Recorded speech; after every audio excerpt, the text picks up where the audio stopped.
गुरु प्यारी सात संगत जी, आप सभी को राधा स्वामी जी।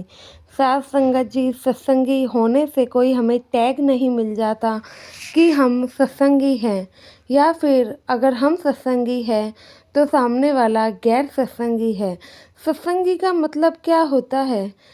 सत सच का साथ। हम अगर सत्संग जाते हैं, वहाँ पे जो सुनते हैं, उन चीज़ों को अगर हम अमल करते हैं तो हम सत्संगी कहलाते हैं। लेकिन इसका मतलब ये नहीं है जो सामने हमारे इंसान है वह सत्संग नहीं सुनता है, या फिर सत्संग से उसका दूर दूर तक कोई लेना देना नहीं है तो वह बुरा इंसान है। तो साथ संगत जी, मेरी आपसे बस हाथ जोड़कर विनम्र विनती है कि वीडियो के अंत तक ज़रूर बने रहें, और संगत के अपने इस चैनल को आप लोगों ने सब्सक्राइब नहीं किया है तो ज़रूर करें जी। तो साथ संगत जी, यह घटना भी एक गैर सत्संगी भाई की है जिसकी उम्र 50 साल की थी। इसका एक दोस्त था जो कि सत्संगी था। अब ये दोनों ही भाई बचपन के पक्के दोस्त थे, बचपन की दोस्ती थी। अब एक भाई तो सत्संगी था और दूसरा भाई गैर सत्संगी। इतनी पर दोस्ती इतनी गहरी कि पूरे गांव में ही चर्चे थे। जो सत्संगी भाई था वह शुरू से ही इस भाई को समझाया करता था कि भाई नाम सिमरन ले ले, नाम की कमाई कर, यही साथ जाना है। पर वह भाई कहता नहीं भाई, अभी क्या ही उम्र है, आगे चल के ले लूँगा। इसका दोस्त समझाता है कि भाई जवानी का समय अच्छा है भजन सिमरन के लिए। अगर इस समय भजन सिमरन तुम लोग करते हैं तो जल्दी हमारी सूरज चढ़ती है, आगे जाके कभी तुम अपना भजन सिमरन कर पाओगे या नाम की कमाई कर पाओगे। अभी से मालिक के समय दोगे तो तुम्हारी ये आदत बन जाएगी। पर यह भाई अपनी दोस्ती की बात को हमेशा ही नज़रअंदाज कर देता था। अब ये भाई शुरू से ही मतलब कि अपने दोस्त को समझाता था कि भाई नाम भजन ले ले, पर ये वही टालता रहता था। कभी काम का बहाना, कभी कहता था कि बच्चे बड़े हो जाए मैं फिर नामदान लूँगा। लेकिन अब 50 साल की उम्र तक आके इस भाई ने नाम दान की तरफ और सत्संग की तरफ देखा भी नहीं। अब यह 50 साल की उम्र में आया तो इस भाई का एक्सीडेंट हो जाता है। एक्सीडेंट होता है तो यह पैरालाइज हो जाता है। पैरालाइज में इस भाई को इतना दुख कष्ट झेलना पड़ता है कि यह बर्दाश्त ही नहीं कर पा रहा था। एक दिन इसका दोस्त इसके पास आया और समझाया, कहता कि भाई मैं तो तुम्हें शुरू से कहता था ना कि तुम भजन सिमरन ले लो। अगर भजन सिमरन लिया होता तो मालिक ये तुम्हारे कष्ट ऐसे ही उतार देता, लेकिन तुमने तो कभी मेरी बात ही नहीं मानी। अभी भी वक्त है कि तुम नाम की कमाई कर सकते हो। वह फिर इसका दोस्त कहता है कि भाई मैं यहाँ पर बेड पर पड़ा हूँ, कैसे ही भला नाम कमाई करूँगा, तुम ही बताओ। अगर अब मैं चाहूँ भी तो भी भजन सिमरन नहीं कर पाऊँगा, क्योंकि मेरे पास अब वक्त ही नहीं है। तो इसका दोस्त कहता है कि कोई बात नहीं, अब तुमने नामदान नहीं लिया तो क्या कर सकते हैं। अब एक काम करा करो कि बाबा जी तो सभी के हैं। जब जब भी तुम्हें मालिक को याद करने का मौका मिले, तुम बस बाबा जी का स्वरूप अपनी आंखों में ले आना और उनको याद कर लेना।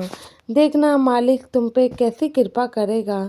यह भाई कहता है कि हाँ ज़रूर, और यह समझाता है कि मन में बस बाबा जी का नाम ही जपते रहना, तो बाबा जी तुम्हें देखना कैसे इनसे छुटकारा दिलवा देंगे। तो साथ संगत जी, यह भाई अब आखिरी समय में तो अपने दोस्त की बात मान ही लेता है। अब ये दोस्त के कहने से कुछ दिन तक बाबा जी का नाम लिए जा रहा था और बाबा जी का स्वरूप ही अपनी आंखों में याद कर रहा था। तो साथ संगत जी, जब इसके दोस्त ने इस भाई को ये बात बताई तब यह बात इसकी बहू ने भी सुन ली थी। अब इनकी बहू भी सोचने पे मजबूर थी, क्या सच में बाबा जी में इतनी ताकत है, हम भी बाबा जी का नाम ले सकते हैं। तो साथ संगत जी, अब ये भाई तो अपने ही परेशानी में था। दिन भर दिन इसके कष्ट बढ़ते ही जा रहे थे। एक दिन इस भाई को सपना आता है कि यमदूत इसे लेने आ गए हैं। यमदूत इस भाई को अपनी तरफ खींच रहे हैं और पता नहीं क्या क्या कष्ट इस पर किए जा रहे हैं। अब ये भाई सपने में ही चिल्लाता हुआ उठता है, कहता है कि मुझे छोड़ दो, मैं तुम्हारे साथ नहीं जाना चाहता हूँ। और भी काफ़ी डरावनी बातें करने लगता है। यह देखकर परिवार वाले जगकर इस भाई के पास आ जाते हैं। तो भाई ये गैर सत्संगी भाई काफ़ी डरा हुआ था। अब इस भाई को डरा हुआ देखकर इनके बच्चे इन्हें काफ़ी समझाते हैं और हौसला देते हैं।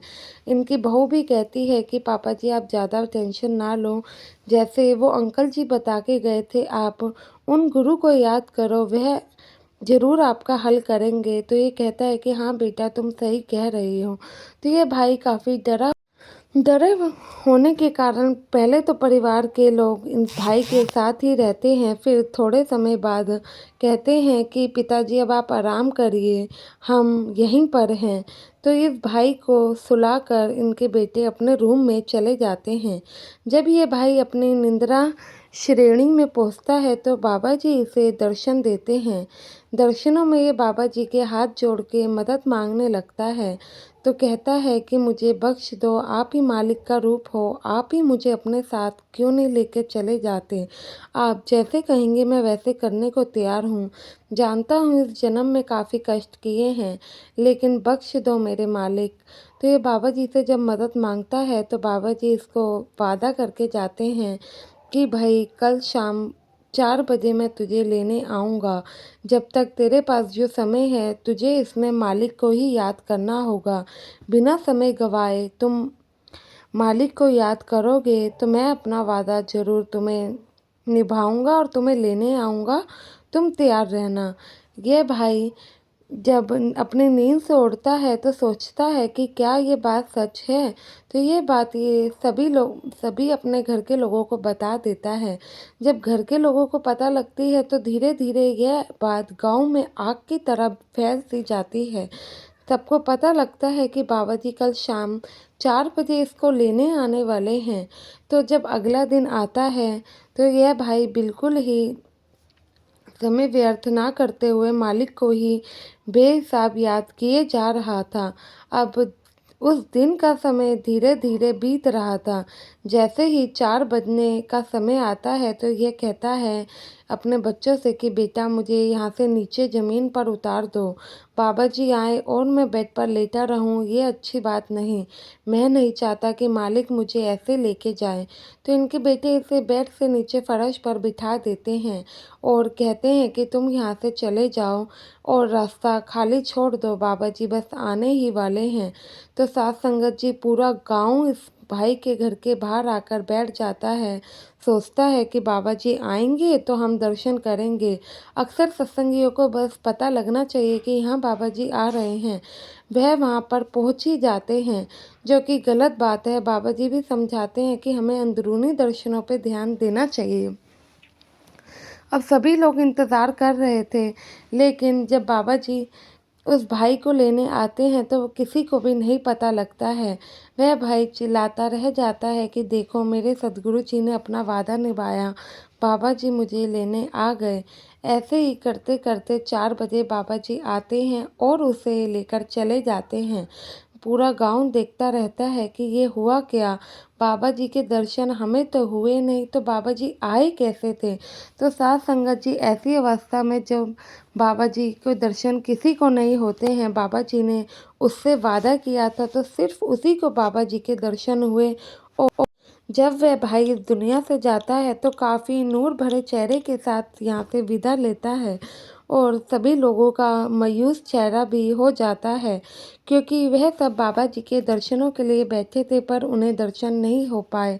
तो साध संगत जी जैसे कि मैं पहले ही कह चुकी हूँ, ऐसी अवस्था में बाबा जी के दर्शन संगत को नहीं होते हैं। बाबा जी आखिरी समय में जिसको लेने जाते हैं उन्हीं को बाबा जी के दर्शन होते हैं। आशा है ये वीडियो आप लोगों को पसंद आई होगी। वीडियो पसंद आई हो तो वीडियो को लाइक करना और कमेंट में राधा स्वामी लिखना ना भूलें जी। गुरु प्यारी साध संगत आप सभी को प्यार भरी राधा स्वामी।